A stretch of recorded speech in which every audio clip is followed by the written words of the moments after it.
While the world rushes to find alternatives to China's rare earth dominance, India, sitting on the third largest rare earth reserves in the world, is quietly turning this global supply shock into an opportunity. Because what's unfolding isn't just economic, it's a geopolitical power play. China, which controls over 90% of the world's processed rare earths, has just tightened export controls again, adding 5 more metals to its restricted list, on top of the 7 curbed earlier this year. That means out of 17 rare earth elements, China now restricts 12.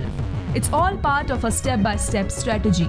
Since July 2023, Xi Jinping's government has steadily expanded export licensing, tightening its grip with every move. Rare earths aren't truly rare.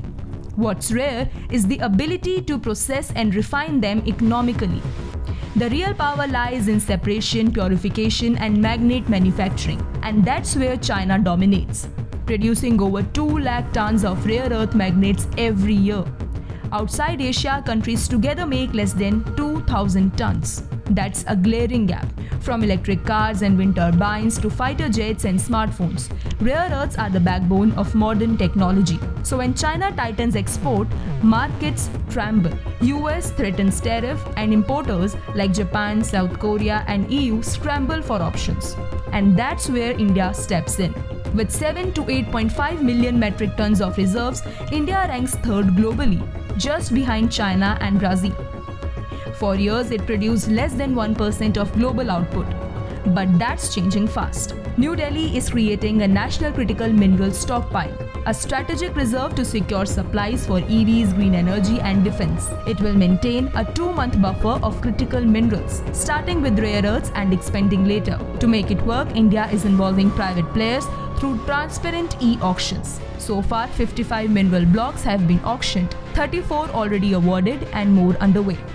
A 7,300 crore rupees incentive is boosting magnet production, and another 500 crore rupees under the Critical Minerals Mission guards against supply shocks. Already exporting to Vietnam, Germany, and Turkey, India now aims to refine and process its resources at home and not just export them raw. So while the world feels the squeeze of China's export chokehold, India is quietly building capacity, strengthening reserves, and emerging as a credible democratic alternative in the global rare earth race.